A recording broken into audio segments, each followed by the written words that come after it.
নবম শ্রেণী তোমাদের ইতিহাস, শিল্প বিপ্লব, উপনিবেশবাদ এবং সাম্রাজ্যবাদ পড়া হচ্ছিল। আজকে শিল্প বিপ্লব, উপনিবেশবাদ এই জায়গাটা আমাদের পড়া রয়েছে। আমরা জানব যে এখানে নয়া উপনিবেশবাদ সম্পর্কে একটু এই জায়গাটা জানব যে ঊনবিংশ শতকের পূর্বে উপনিবেশিক যে শক্তিগুলো মূলত কী ছিল, রাজনৈতিক আধিপত্য স্থাপনের উদ্দেশ্যে উপনিবেশ প্রতিষ্ঠা করত। কিন্তু ঊনবিংশ শতক থেকে কি হয়, অর্থনৈতিক আধিপত্যের প্রসার ঘটানো উপনিবেশ প্রতিষ্ঠার লক্ষ্য হয়ে দাঁড়ায়। যে না, শুধুমাত্র রাজনৈতিক আধিপত্য স্থাপনের মধ্যে দিয়ে আমাদের উদ্দেশ্য চরিতার্থ করলে হবে না, আমাদের কি করতে হবে, অর্থনৈতিক আধিপত্য প্রসার করতে হবে, টাকা পয়সা বৃদ্ধি করতে হবে। তার ফলে কি হয়, এই সময় শিল্পের প্রয়োজনীয় যে কাঁচামালগুলো ছিল সেগুলো সংগ্রহ করা হতো এবং যে উৎপাদিত হতো শিল্পে, সে শিল্পজাত দ্রব্যগুলো বা পণ্যগুলো বিক্রির জন্য কি করত, বাজার দখলের উদ্দেশ্যে ইউরোপের যে শিল্পোন্নত বিভিন্ন দেশ, ইউরোপ মহাদেশের যে বিভিন্ন দেশগুলো শিল্পে উন্নত ছিল, সেই সমস্ত দেশগুলো, বিশেষত ইংল্যান্ড, বিশ্বের নানা দেশে ঔপনিবেশিক প্রতিষ্ঠার উদ্যোগী হয়। এই রকম একটা উপনিবেশ, ইংল্যান্ডের উপনিবেশ গড়ে উঠেছিল কে, ভারতবর্ষ। তাহলে ভারতবর্ষ কিন্তু ইংরেজদের উপনিবেশ গড়ে উঠেছিল, বা ইংরেজরা ভারতকে তাদের নিজেদের উপনিবেশ করেছিল। কেন করেছিল এখনই বললাম, যে শিল্প থেকে যে জিনিসপত্রগুলো উৎপন্ন হবে। তো দেখা গেল একটা ফ্যাক্টরিতে 1000 সাবান তৈরি হয়েছে, আমি কথা বলি, তাহলে সাবানগুলো কি 1000 ইংল্যান্ডে বিক্রি হবে না, দেখা গেল 100টা সাবান ইংল্যান্ডের জন্য করা হয়েছে, বাদ বাকি 9টা উপনিবেশে পাঠিয়ে দেওয়া হলো। ভারতে 100টা পাঠানো হলো, ওইদিকে ওয়েস্ট ইন্ডিজে 100টা পাঠানো হলো, অস্ট্রেলিয়াতে 100টা পাঠানো হলো, নিউজিল্যান্ডে 100টা পাঠানো হলো, চীনে 100টা পাঠানো হলো। এই করে করে কি করছে, তারা কিন্তু প্রচুর টাকা কামাচ্ছে আর উপনিবেশ গড়ে তুলছে। আর ওই যে পয়সা পাচ্ছে সাবান বিক্রি করে, আমি উদাহরণ হিসাবে সাবানটা বললাম, তা ওই পয়সা থেকে কি করছে, ওরা ধর্মেরও কাজে লাগাচ্ছে। বিভিন্ন মিশনারি খুলছে, গিয়ে বলছে যে না, ইংরেজি শেখাবো এখানে আমরা জ্ঞান বিজ্ঞান চর্চা করাবো। বাবার মাথা কিছুই করায় না। এমনকি ওরা কিন্তু ধর্মের কনভার্ট পর্যন্ত করতো মিশনারিগুলা। আমরা জানি প্রচুর হিন্দু খ্রিস্টান ধর্মে ধর্মান্তরিতকরণ, এই সমস্ত ঘটনা কিন্তু চলতো।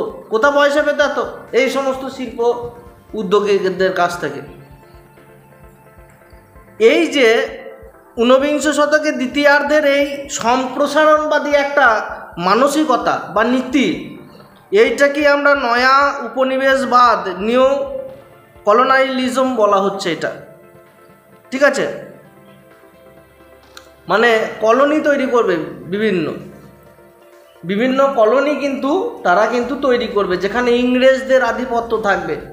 সেটা ভারতবর্ষ কিন্তু গড়ে উঠেছিল। এবারে আমাদের এখানে শুধু ভারতবর্ষ নয়, বিভিন্ন মানে যে দেশগুলো রয়েছে পৃথিবীর, কোন কোন দেশে এই উপনিবেশ তারা গড়ে উঠেছিল, এবার আমরা কিন্তু এখানে জানবো, পড়লেই বুঝতে পারবে। দেখো, বিভিন্ন দেশের যে উপনিবেশ,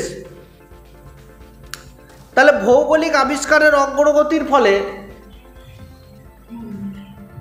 15 শতকের স্পেন এবং পর্তুগালে সর্বপ্রথম উপনিবেশ প্রতিষ্ঠা শুরু করে ইংরেজরা।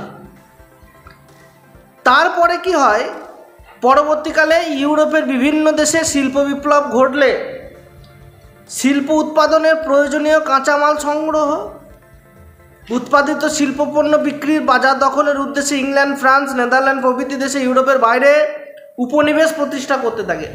তাহলে আমি বলি, ভারত সহ Spain, Portugal, Australia, West Indies থেকে শুরু করে বিভিন্ন দেশে ইংল্যান্ডের এই সমস্ত পুঁজিপতিরা, বিভিন্ন কোম্পানিরা কি হয়, ছড়িয়ে পড়তে থাকে। এবং এরা কি করে, এরা ওই সমস্ত উপনিবেশ যেখানে সৃষ্টি হয়েছে বা স্থাপন করা হয়েছে সেখান থেকে সব কাঁচা মালগুলোকে নিয়ে আসবে। যেমন ভারতে আমরা জানি প্রথম রেল স্থাপন কোথা থেকে কোথা হয়েছিল? হ্যাঁ, বোম্বে থেকে থানে মানে আহমেদাবাদ, যেটা বর্তমানে গুজরাট। কেন হয়েছিল গো? কেন এখানে প্রচুর কার পাস হতো গুজরাটে, ওই সাইডে কৃষ্ণ মৃত্তিকায়। ওখান থেকে কাঁচা মালগুলো তুলে তুলে ইংল্যান্ডে নিয়ে যেত, সেখানে বস্ত্র তৈরি হতো, সেই বস্ত্রগুলো ভারতে এসে আবার বিক্রি করতো। এইটাই উপনিবেশবাদ। এইভাবে প্রত্যেকটা দেশে হতো, যেখানে যে দেশে যেমন চলে, যেখানে যে দেশে যেমন চলে, যেখানে যা ব্যবহার হয়। বেশ, তারপরে দেখো নেদারল্যান্ডস প্রভৃতি দেশে ইউরোপের বাইরে উপনিবেশ প্রতিষ্ঠা হতে থাকে। ভারত, জর্ডান, নাইজেরিয়া, নিউজিল্যান্ড, দক্ষিণ Rhodesia, Uganda, Cyprus, Malaysia, Palestine প্রভৃতি দেশে ব্রিটিশ উপনিবেশ গড়ে ওঠে। এতগুলো দেশ আরও ছিল। তাহলে এতগুলো দেশ থেকে কাঁচামাল নিয়ে আসতো লুটে ইংরেজগুলো। আবার ইংল্যান্ডে যখন শিল্প তৈরি হতো, ওখানে আবার মালগুলো যেগুলো তৈরি উৎপাদিত জিনিস সেইগুলো ওখানে আবার বিক্রি করে দিয়ে আসতো। বুঝতে পেরেছ? ফরাসিরা সিরিয়া, সুদান, ক্যামেরুন, আলজেরিয়া প্রভৃতি দেশে তাদের উপনিবেশ গড়ে তুলেছিল। বিভিন্ন দেশে উপনিবেশ গড়ে তোলে। নেদারল্যান্ডের ডাচ বা ওলন্দাজরা ইন্দোনেশিয়া, সুরিনাম প্রভৃতি দেশে উপনিবেশ গড়ে তোলে। তাহলে আমরা এই জায়গাটা যদি পড়ি, কে কোথায় কোন জায়গায় উপনিবেশ গড়ে তোলে, আমরা কিন্তু এখানে তথ্যগুলো কিন্তু পাচ্ছি। দেখো এই ওয়ার্ল্ড ম্যাপে আমরা কিন্তু দেখো ব্রিটিশ সাম্রাজ্য, এই হলুদটা, এই জায়গাগুলো ব্রিটিশ সাম্রাজ্য। স্পেন পুরো এই সবুজ টাইপের এই জায়গাটা স্পেনের। ফ্রান্স এই লালগুলো ফ্রান্সের। আমেরিকার এই জায়গাটা আমেরিকার। নেদারল্যান্ডস আছে এই জায়গাতে। পর্তুগাল রয়েছে। তাই এই সমস্ত জায়গায় যে পর্তুগাল, এদের যে সাম্রাজ্যবাদ নীতি, এগুলো নয়া সাম্রাজ্যবাদ। আমরা পড়বো যখন আমাদের রাষ্ট্রবিজ্ঞান থাকবে, সাম্রাজ্যবাদ নয়া সাম্রাজ্যবাদ এগুলো আমরা কিন্তু পাবো। বেশ, এরপর আমরা দেখেছি যে দেখে রাখো এখানেও এই একদম পুরো ছকের মধ্যে দিয়েছে যে পর্তুগালে কোন কোন জায়গায় উপনিবেশ স্থাপন করেছিল, স্পেন কোথায় কোথায় স্থাপন করেছিল, ব্রিটেন কোথায় কোথায় স্থাপন করেছিল, ফ্রান্স, নেদারল্যান্ডস, বেলজিয়াম কোন কোন জায়গায় উপনিবেশ স্থাপন করেছিল সেইটাই। ভারতবর্ষ এমন একটা দেশ যে কোথাও কোনো দিন কোনো উপনিবেশ স্থাপন করেনি, কেননা আমরা কোনো দেশকে শাসন করার মুডে আমাদের নীতি কিন্তু নাই। বুঝতে পেরেছ? বেশ, এরপরে যোগাযোগ ব্যবস্থার যে উন্নয়ন হয়েছিল ব্যবসা বাণিজ্যের ক্ষেত্রে, দেখো একটা জিনিস আমি বলি, এই জায়গাটাকে কেন্দ্র করে কিন্তু ব্যবসা বাণিজ্য হতো। তা এই জায়গাকে কেন্দ্র করে কিন্তু সুয়েজ খালের খনন টনন আমরা এই ব্যাপারগুলো কিন্তু পাবো। আচ্ছা, একটা দেশ থেকে আর একটা দেশ বা একটা মহাদেশ থেকে আর একটা মহাদেশ যেতে গেলে আমাদের কিন্তু এগুলো তো লেগে নাই। ধরো আমি যদি আমেরিকা থেকে আফ্রিকায় আসি, আমাকে কিন্তু এখানে জলপথ ব্যবহার করতেই হবে, এখানে কিন্তু আমাদের সমুদ্র পথ ব্যবহার করতেই হবে, এমনকি আকাশপথেও আমরা যেতে পারি। কিন্তু এমন এমন দেশ আছে কাছাকাছি যেতে, যেমন দেখো এই আরবের এই ফাঁক দিয়ে শুধুমাত্র এইটুকু একটা জায়গা, যে জায়গাটাকে কাটা হয়েছিল পরে সুয়েজ খাল খননের মধ্যে দিয়ে, যেখানে ভূমধ্যসাগর এবং আরব সাগর জোড়া লাগছে, তা এই জায়গাটা আমরা পাবো, এইখানেই পাবো। দেখো এই যে রেল পরিবহনের ব্যবস্থা যেটা রয়েছে আমাদের ভারতবর্ষেও রেলের যে স্থাপনা, এটা সম্পর্কে উল্লেখ থাকতে পারে। কি হয় দেখো এখানে কি বলেছে, দেখো 1825 খ্রিস্টাব্দে রেল ইঞ্জিন আবিষ্কারের পর ইংল্যান্ডে রেলপথের প্রতিষ্ঠা হয় 1825। ফ্রান্সে 1827। মানে এই সমস্ত দেশে রেলপথ খুব তাড়াতাড়ি কিন্তু স্থাপন হয়ে যায়। জার্মানিতে 1835, রাশিয়াতে 1851, রেলপথের প্রবর্তন 1850 খ্রিস্টাব্দের মধ্যে সমগ্র ইংল্যান্ডে জালের মতো রেলপথ ছড়িয়ে পড়ে, আর আমাদের হয়েছিল 1853। বুঝতে পেরেছ এইটা? আচ্ছা, রেলপথ স্থাপনের কারণটা কি? কাঁচামাল খুব সহজে আনা নেওয়া করা যেতে পারে, খুব সহজে। তুমি ভেবো না ভারতবর্ষের উন্নতির জন্য, সাধারণ মানুষের উন্নতির জন্য রেলপথ স্থাপন করেছে, মোটেও না। হ্যাঁ, কাঁচামালগুলো যেন ঝপাঝপ বন্দরে নিয়ে যাওয়া যায়। ওই জন্য দেখবে ভারতীয় যে রেলপথগুলো স্থাপন করা হয়েছিল সাধারণত সমুদ্র বন্দরের কাছাকাছি, বোম্বে একদম বন্দরের কাছে ঢুকে গিয়েছিল। বেশ, এই তো এখানে দেওয়া রয়েছে 3 নম্বরে। দেখো, ভারতবর্ষে রেলপথ নির্মাণের প্রথম উদ্দেশ্য ছিল ইংরেজের ঔপনিবেশিক স্বার্থ পূরণ করা। হয়েছে। রেলপথ নির্মাণ প্রসঙ্গে ভারতীয় রেলপথের জনক তাকে বলা হয় লর্ড ডালহৌসিকে। লর্ড ডালহৌসি তার প্রতিবেদনে বলেছিলেন, ভারতে যে পরিমাণ তুলো উৎপাদন হচ্ছে তা ইংল্যান্ডে পাঠানোর জন্য ভারতবর্ষের দ্রুততম বাজার ব্রিটিশ পণ্য পৌঁছে দেওয়ার জন্য রেলপথের দরকার। ভারতে প্রচুর পরিমাণে তুলো হয় ভারতে। এইবারে তাদের লক্ষ্য ছিল কি, কলকাতা, মুম্বাই, চেন্নাই প্রভৃতি বন্দরের সঙ্গে কাঁচামাল উৎপাদনকারী বিভিন্ন যে প্রত্যন্ত অঞ্চল রয়েছে সেই অঞ্চলে রেল পরিবহনের যোগাযোগ সাধন করা। তাহলে যোগাযোগ থাকলে কি বিভিন্ন গ্রামীণ ভেতরে থেকেও যে সমস্ত কাঁচামালগুলো তৈরি হচ্ছে গ্রামে গ্রামে, সেইগুলো কিন্তু কি চলে আসবে, অ্যাক্সেস চলে আসবে, সেখান থেকে বন্দরে সোজাসুজি কাঁচামালগুলো কিন্তু পৌঁছে যাবে। বেশ, এবার দেখো সুয়েজ খাল খননটা আমি বলে এখানে শেষ করব। এখানে দেখো ছবিটা দেখো সুন্দর করে, ভালো করে বোঝো। এই যে বোম্বাই, লন্ডনটা তুমি একবার ভালো করে দেখো তো, লন্ডন কোথায় রয়েছে? এই জায়গাতে লন্ডন রয়েছে, ছবিতে দেখবে। ওই তো তোমার ছবি রয়েছে, ওই তো এখানে দেখো, এখানে দেখলেও হবে, এইটাতে বেশ ভালোভাবে দেওয়া রয়েছে, বুঝতে সুবিধা হচ্ছে। দেখো আমাদের যদি বোম্বাই থেকে, ভালো করে বুঝবে, আমাদের বোম্বাই বা মুম্বাই এই পোর্ট থেকে যদি আমাদের লন্ডন তখন যেতে হতো সমুদ্র পথে, তাহলে তাকে এরকম করে ঘুরে যেতে হতো। এখান থেকে এরকম করে ঘুরে একদম গোটা আফ্রিকাকে পার করে আমাদের লন্ডনে আসতে হতো। কত কিলোমিটার? 19,800 কিলোমিটার। 19,800 কিলোমিটার। মাঝখানে একটা ডিস্টার্ব ছিল, যদি এই ফাঁক দিয়েও যাওয়া যেত সহজে যাবে। দেখ 11,600 কিলোমিটার হয়ে গেল পথ। কোথায় 19,000, মানে 8,000 কম, ডবল পথ এইটা, তাই তো। তা কিন্তু সমস্যাটা হতো কি, এইখানে একটা জায়গা না ভূমি ছিল, মাটি, মাটির উপর দিয়ে তো জাহাজ চলে যাবে না। তাহলে কি হবে, ওই জায়গাটাকে কি করতে হবে, খনন করো, ওই জায়গাটাকে কি করো, খুঁড়িয়ে দাও। এইখানটাতে একটা ওরা কিন্তু খালের বা খননের শুরু করলো।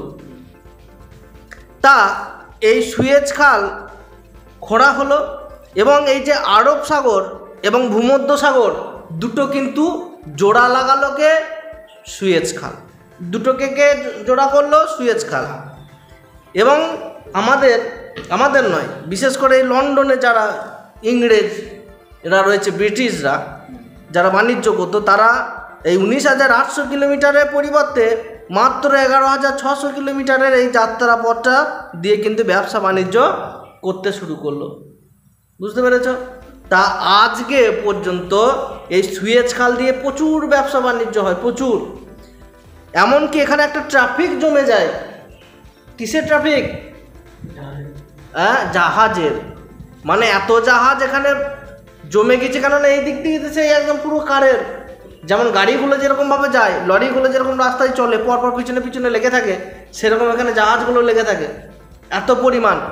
কেননা এখানে আমি পরে তোমাদেরকে 3D অ্যানিমেশনে দেখিয়ে দেবো, বা এই ভিডিওটা তোমাদের পরে আমি দেখিয়ে দিচ্ছি, যে 3টে স্তরে, মানে ধীরে ধীরে ওখানে জলস্তর, যে এইদিকে যে সাগর আর ওইদিকে যে সাগর, না লেভেলটা এক নয় ওইদিকে, কারণ ভূমধ্য সাগর একটু উঁচুতে আছে। ফলে এখানে জাহাজগুলোকে কিন্তু লিফটে করে তোলা হয় জল ভরে, এবং ভূমধ্য সাগরে চাপিয়ে দেওয়া হয়। এইটার জন্য ওখানে সরকার টাকা পর্যন্ত নেয় প্রত্যেকটা শিপ জাহাজগুলোকে পারাপারের জন্য। ফলে এই দেশের কিন্তু প্রচুর আয় হয়, এটাও তাদের ভালো। এই উদ্যোগটা কিন্তু পুরো এইখানটা যদি পড়ো তাহলে কীভাবে সুয়েজ খাল খনন করা হলো, কত লেবার লেগেছিল, কতজন মিলে করেছিল, কত বছর সময় লেগেছিল, এই সমস্ত ব্যাপারগুলো এখানে দেওয়া রয়েছে। আমি সহজ করে বলে দিলাম তোমাদেরকে। আমি একটু পড়ে দিই। 1869 খ্রিস্টাব্দে সুয়েজ খালের উদ্বোধন হলে ঔপনিবেশিক কার্যকলাপে গতিবৃদ্ধি পায়। মিশরের মধ্যে দিয়ে উত্তর থেকে দক্ষিণমুখী এই কৃত্রিম জলপথটি খনন করা হয়। তাহলে এই কোন ইয়েতে করা হয়েছে দেশে? মিশর। এবং সুয়েজ খাল ধরে ভূমধ্যসাগরের লোহিত সাগরের সঙ্গে, আচ্ছা এটা লোহিত সাগর মানে আরব সাগরটা এই জায়গায় আরব সাগর, আর এইখানটা কিন্তু লোহিত সাগর, এইটা। তার ভূমধ্যসাগর এবং লোহিত সাগর, এরপরই আরব সাগর রয়েছে। তাহলে এই লোহিত সাগরের মধ্যে জাহাজ চলাচল সম্ভব হয়।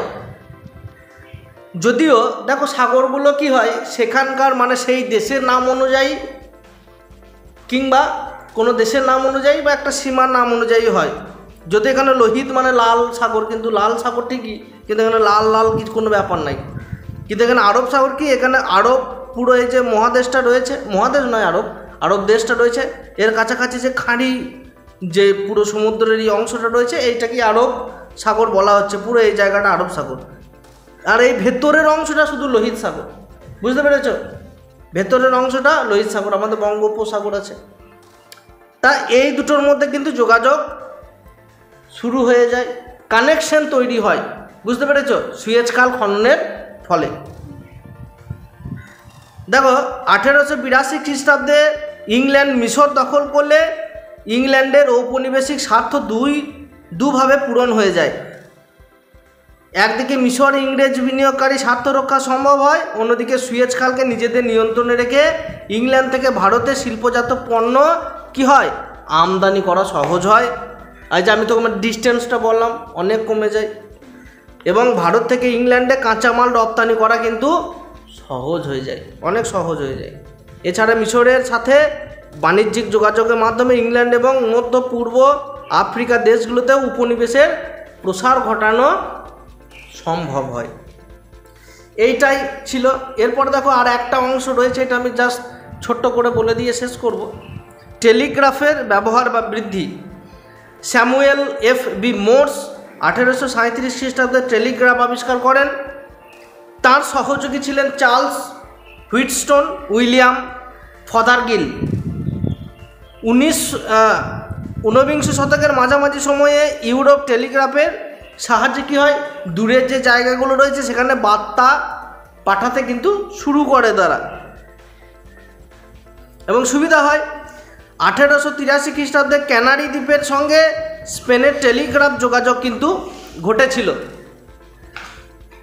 পরের বছর সেনেগাল এর দ্বারা যুক্ত হয়। এক দশকের মধ্যে ব্রাজিলের সঙ্গে আবার যুক্ত হয়। তাহলে টেলিগ্রাফের মধ্যে দিয়ে কিন্তু যোগাযোগ ব্যবস্থা কিন্তু ভালো করার চেষ্টা করেছিল। প্রথম দিকে ইংল্যান্ড ফ্রান্স টেলিযোগাযোগের সুযোগ নিতে সক্ষম হয়। তারপর সেনেগাল সহ আফ্রিকার ঔপনিবেশিক ক্রিয়াকলাপ বৃদ্ধির সঙ্গে টেলিগ্রাফ গুরুত্বপূর্ণ ভূমিকা কিন্তু পালন করে। তাহলে টেলিগ্রাফ একটা যোগাযোগের মাধ্যম হিসাবে তখনকার দিনে কিন্তু খুব গুরুত্বপূর্ণ ভূমিকা কিন্তু পালন হতো। এই টেলিগ্রাফ বেশি কিন্তু লেখা হয় না, টেলিগ্রাম বা টেলিগ্রাফ যাই বলো। ঠিক আছে, আজকে এই অবধি হলো। পরের দিন ক্লাসে আমরা ব্রিটিশ উপনিবেশ হিসাবে ভারতবর্ষ, যে তারা ভারতবর্ষে এসে ইংরেজরা ভারতবর্ষে এসে কী করেছিল, কি করেছিল, হ্যাঁ সেইগুলো সম্পর্কে আমরা উপনিবেশ হিসাবে ভারত সম্পর্কে আমরা কিন্তু পরের ক্লাসে আমরা পড়বো। আজকে এই অবধি ছিল। কোনো অসুবিধা থাকলে অবশ্যই কমেন্ট বক্সে কমেন্ট করতে ভুলবে না। চলো ভিডিওটা এখানে শেষ করছি। জয় হিন্দ, বন্দে মাতরম।